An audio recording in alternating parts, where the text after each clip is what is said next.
Presiden-presiden sejak Bung Karno yang darahnya paling merah Jokowi.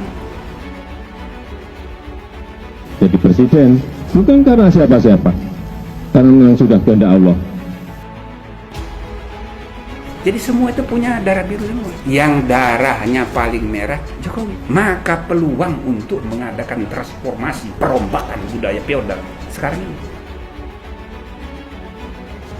Ketika merah darah Jokowi melebihi Soekarno.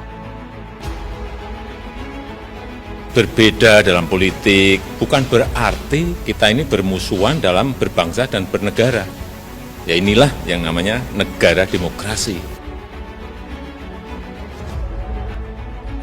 Presiden Jokowi adalah hal unik dalam sejarah kekuasaan Indonesia. Ia datang bukan bagian dari oligarki, melainkan dari rakyat jelata, di mana kehadirannya muncul dengan cara yang jenaka. Selain itu, logat Jawanya pun bukan logat Jawa Ningrat Solo, namun gaya gojekan Solo yang cenderung bebas, tapi lucu.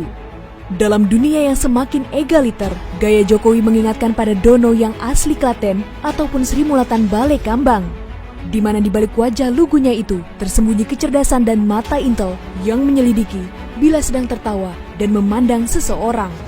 Selain itu, menurut Guru Besar Hukum Tata Negara Universitas Indonesia, Profesor Jimli Asidik, di antara para presiden Indonesia sebelumnya, Jokowilah satu-satunya presiden yang berdarah paling merah, bahkan melebihi presiden pertama, yakni Insinyur Soekarno. Presiden-presiden sejak Bung Karno yang darahnya paling merah Jokowi. Yang lain itu agak banyak biru-birunya. SBY ada unsur birunya juga. Habibie sedikit-sedikit ada birunya. Bung Karno, ya biru lah karena dia pendiri Republik. Yang darahnya paling merah Jokowi. Maka peluang untuk mengadakan transformasi, perombakan budaya feodal sekarang ini.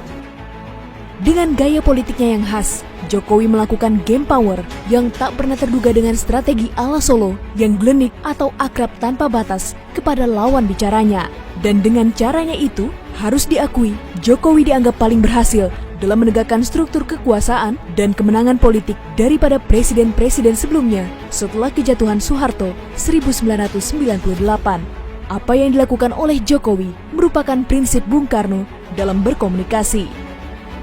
Dalam negosiasi dengan pekerjaannya, Jokowi bisa bersikap tegas, tapi di satu sisi juga bersikap amat sabar.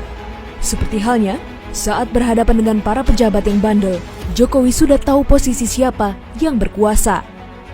Namun berbeda saat berhadapan dengan masyarakat, karena ia paham rakyatlah yang berkuasa dan ia hanya pelaksana. Maka dari itu, ia pun bertindak sebagai seorang bawahan yang sedang memahami apa maunya atasan.